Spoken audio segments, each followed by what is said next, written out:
Hey guys, how's it going? It's that fucking stupid 22-year-old with the annoying ass voice. Actually, I'm not 22. I'm also an idiot apparently because I can't say my own age. With that annoying ass voice. It's been quite a while since I've recorded. School was really fucking busy. I'm kind of nearing the end of my kind of college adventure bullshit. But for now, it's still going on. But now that it is January, it's 2020, a new decade, and what better way to welcome it in with some TEW 2016. And yeah, we have the kind of I forget if there's more pre-show matches after this. I already forgot. But we do have a fucking awful pre-show match in which we have the Child Protection Agency, the team of Titus O'Neil and Make a Difference Hernandez, if you do not remember Hell in a Cell, defeat the team of Ride and Rave, the fucking absolute jobbers, in 8:19 when Titus O'Neil hits him with a spear, one of the best spears in the business. Titus O'Neil is improving a performance, however, that is good. We're in front of 28,000 people at the Toyota Bridgeway Park. Bridgeview Park, I'm sorry, I'm from Illinois, I should say. Shout out 64. And yeah, we got a highlight spread. This match is probably going to eat ass because it's mostly angle heavy. I didn't feel like booking like the same fucking match over and over again. I think I did, kind of, but we'll have to see when we get to that. So yeah, here we go into the main show. No, we're going straight into the main show. We have the main show. We have The Rock going to be on the show. We have Sin Cara and Drew McIntyre fighting for a shot at Colt Cabana's Intercontinental Championship at Survivor Series. We have Shawn Michaels kind of. It's supposed to be the other way around. Shawn Michaels supposed to be on screen. The others are off. Kind of just like hyping stuff up in the main event. And, other shenanigans. So we're going to see The Rock talk about John Cena being a fucking dickhead and all kinds of shit like that. But we open up the show with that match. This was not supposed. Okay, so this did not get fucking booked, right? That's fucking great. So we're kind of we're gonna rewrite history here a little bit. Drew McIntyre. Is basically what happens in this match. Is the match should be thrown out. I clicked that. What did I fucking click? Booking details. Okay, I guess I just forgot to click the button. So basically, how's this supposed to go? Is Drew McIntyre basically is beating the fuck out of Sin Cara. He's really pissed off because he's basically been an idiot and not really done that great on SmackDown as of yet. But in the process of beating the fuck out of Sin Cara, he basically he basically does it too much and the match is called off. It's not really disqualified in Sin Cara's favor because fuck Sin Cara. But yeah, no, Drew McIntyre looks pissed off, and he storms to the back, acting like an idiot once again. And in a match that has never happened before anywhere else, this is the first time it's happened, definitely not in another company. Sting defeats Derrick Bateman in 6:29 by submission. He locks in the Scorpion Deathlock, and the youngster has to tap out. Any improvements now? Yeah, basic squash match for Sting with the 77B. And after the match, Sting, he's breathing a little heavily after his match with Bateman, but he grabs a mic and he begins to yell down it, and he's like, "I'm old. Is that what this is? Is this what this is all about, Mr. Deadman?" And Sting begins to look around, clearly frustrated. No signs of The Undertaker. If you did not watch Hell in a Cell, fuck you. But secondly is Sting had his shot at John Cena's World Heavyweight Championship and lost it when The Undertaker screwed him over. So obviously you're going to be pissed about that. He says, "Last Sunday I did everything in my power to take the belt off of John Cena, but you had to ruin it. You realize what you've done, right? You've practically doomed SmackDown to a legacy of violence with Cena at the helm. The guy's fucking crazy. And what did you do it for? What did you sacrifice SmackDown, your show, apparently for? At least that's what I've been told. Is just, you want my career?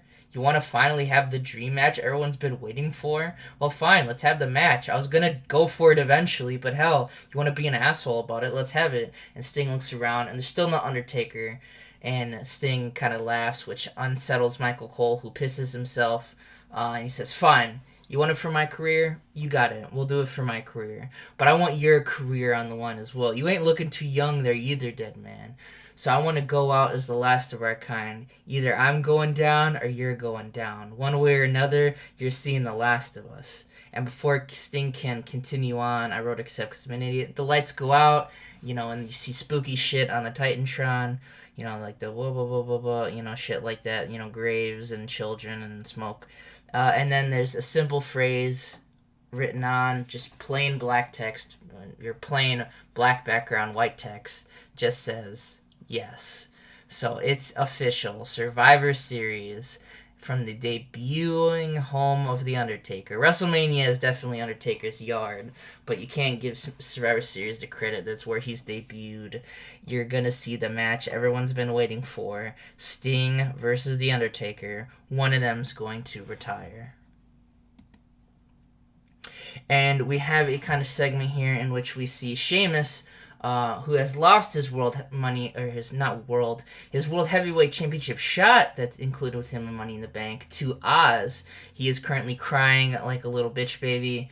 Mark Henry, Jack Swagger are consoling him. Alberto Del Rio is kind of like, he's basically mocking him behind his back. He's like, wow, dude, you fucking idiot. And, of course, speaking of mocking, in comes Zack Ryder, the Long Island Iced Z, who's like, dude, Sheamus, I know people probably told you this online, but you fucking eat ass. How the hell did you lose to Oz? You had a Money in the Bank. Why didn't you just cash in the Money in the Bank before the match? That's what I would have done. Sheamus is like, look, fella, you can't tell me about what I would have done. And he's like, Mark, Jack, you guys almost lost to Suzuki Gun. Like, Suzuki's a badass, but those guys are kind of fucking jobbers, dude. You guys are just acting like shit. I thought SmackDown was supposed to be like this great. I guess John Cena going ape shit has turned everyone into a bunch of little bitches. Sheamus like, oh, you want to talk about bitches, huh? Well, you know what? Main event, you and me one-on-one right now. I'm going to kick you right in the fucking head. I'm going to take all this crying, I'm going to turn it into strong emotion. That's what my therapist says. He doesn't say therapist says. I just thought that'd be funny to throw in there. But yeah, no, we're going to see Sheamus and Zack Ryder go at it in the main event. And we have a pretty great match, and we see Tyson Kidd, everyone's favorite youngster, teaming up with David Hart Smith, everyone's not favorite youngster, against the current tag team champions, the Motor City Machines. And they put on a great match with them, no storyline even involved. But all things considered, they aren't able to get the job done after we see, who is it? It's Shelly getting the border sledge in, blatantly cheating. Maybe I don't know how you cheat in a submission. Maybe he's like using the ropes to add some leverage to the Border City stretch. Unless I'm thinking the Border City stretch wrong. I probably am because I'm a fucking idiot.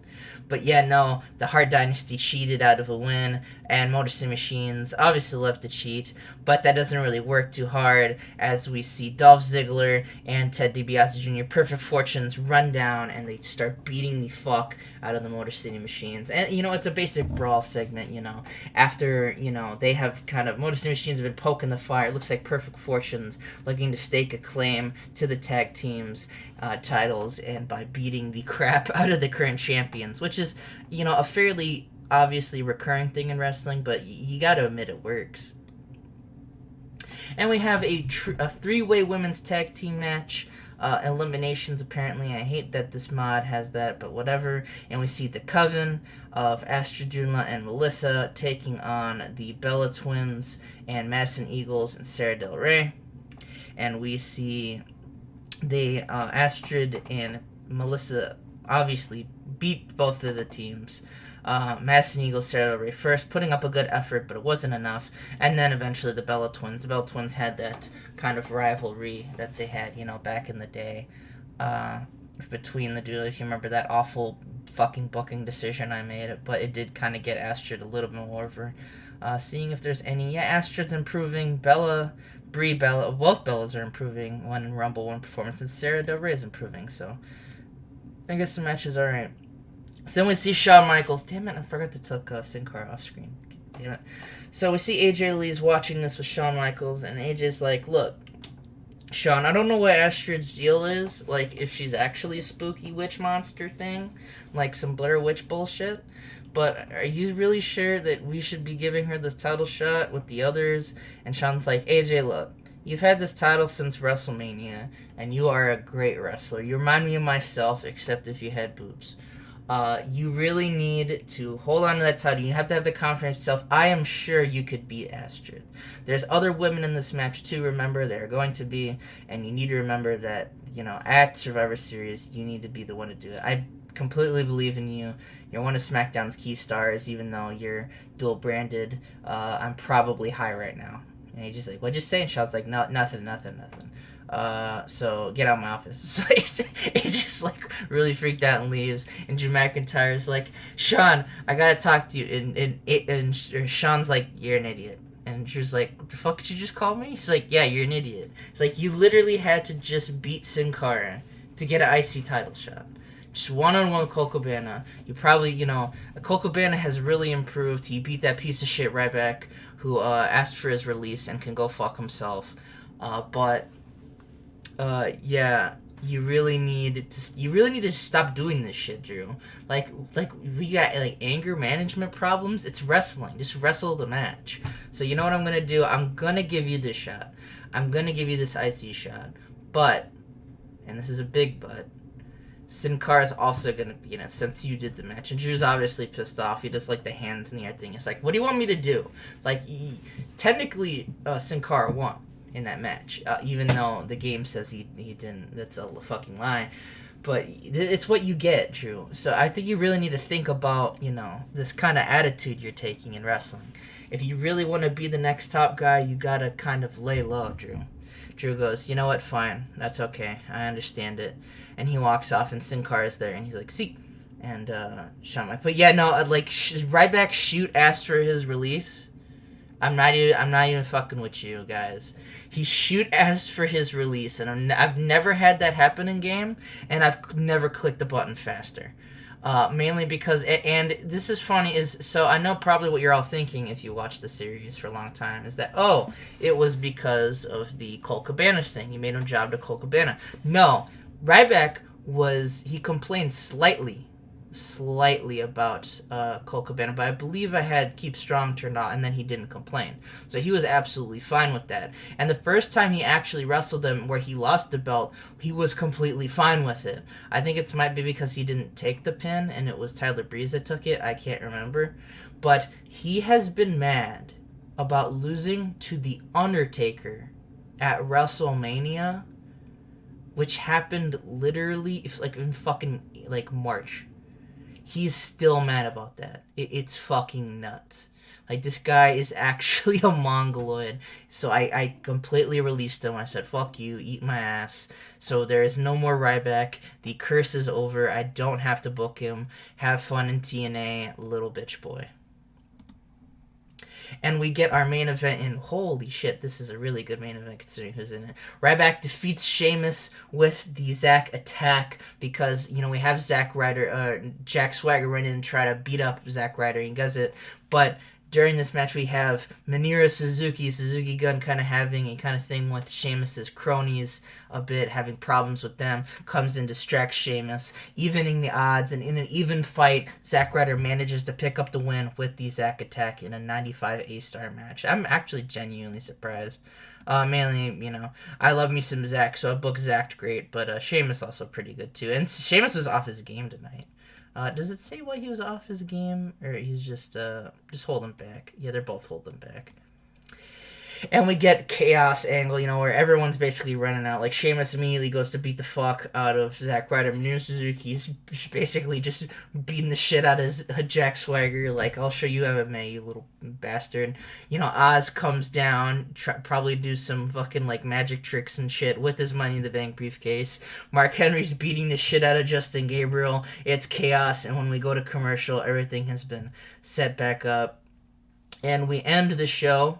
We have The Rock come out. The Rock hasn't been seen around. He's kind of a little worse for wear, not just from when John Cena tried to fucking kill him, but also probably from when, his big Armageddon Hell in a Cell match. He's been in one before, but, nothing like that. And The Rock talks about, he basically starts to talk about John Cena. He doesn't really do the catchphrases. He does help from a little bit, but he's like, guys, I'm going to be honest with you. It's taken a lot to get back here. Not just from a physical standpoint, but from a mental standpoint. I told myself, and all you fans that match I had with John Cena 2 years ago was going to be once in a lifetime. Once in a lifetime. John tried everything in his power to make it twice in a lifetime, and I thought it was a simple wrestling thing. I've been in this industry for a while, so I should know, and even Hollywood has ego trips like this, where he simply wanted to avenge that loss. He wanted to right a wrong in his life, but I realize now, obviously, that there is more to that. John Cena doesn't care about this industry. He cares about his image in this industry. He's gone around and done horrible fucking shit just so that his name is at the top billing, just so that he will be written down in the history books as one of the all-time greats. And I don't necessarily disagree with the concept of what John wants to be, but his methods are absolutely horrible. I cannot sit here and let that happen again. I am violating that once-in-a-lifetime match so I can take this motherfucker out. Not just to win that belt, not just to get my name in lights once again, but to save this business. If John had his way and everyone was like him, this business would be shut down, probably by the government. And speaking of that, I've closed all the lawsuits that various Hollywood agencies have brought on to WWE because of what John's done. This isn't about that. I don't even have anything personally against John, except what he tried to do is, fucking kill me. So at Survivor Series, John, be ready. I'm coming at you one more time. Sting couldn't do it, but I certainly as shit can. I've done it once. I've done it twice at the Royal Rumble with Punk. And if it wasn't for you, I would be the WWE champion probably right now. So, get ready, boy. And with that, the Titantron comes up and we see basically like handheld camera. Like, it's kind of a shield thing, and The Rock's like, what the hell is this? So we see a camera being placed down, and we see a car. It's a parking lot, but there's one car specifically in view. And Michael Cole announces, that's Ryback's car, the former employee of the WWE. We see Ryback get into his car. It's probably like a smart car, because, apparently we didn't fucking give him enough money, and he's an idiot, so he has one of those little cube cars. And we then see it fucking explode. Like it explodes like Vince McMahon, like limo explosion. It's dead. And then The Rock is just like, did I just see Ryback get murdered? And then John Cena steps into the frame of the camera and he's like, oh yep, I figured that John Cena did that. And The Rock stares down at the video. John Cena stares back. No one really cares. Ryback just died. Died. Except Michael Cole. He's the only one that cares. Michael Cole is trying to scream, but Booker T's like, shut up, Michael. I'm trying to watch the stare down. So we end SmackDown with the anticipation, the hype, in a very short time. We only have, I don't know why my mouth is making these sounds. In 2 weeks' time, we're gonna see John Cena take on The Rock at Survivor Series, and Ryback is also shoot dead in the company storyline. He's shoot dead. He's dead. So we end the show. 95 A-star. Of course, the show I booked the least amount of matches on gets the highest rating, but what can you do? Absolutely had a blast writing this, especially that ending. I wrote the ending, but not really. I knew Ryback was gonna explode. Originally, John Cena was gonna have a bazooka to shoot Ryback with, but I thought if he just bombed his fucking car, it'd probably get the point across. But yeah, no, that is the end of Ryback's career, and as in both the WWE and living, as well as various matches hyped up. What's going to happen with Suzuki Gun and Oz and Zack Ryder and Sheamus and all of them. Can AJ Lee overcome Ash Shadunla? How will the Motor City Machines defend their titles? All of this and more. I don't know why I'm making a Dragon Ball Z fucking joke in 2020. Yeah, I'll see you guys for the next episode, which will be Monday Night Raw, as usual.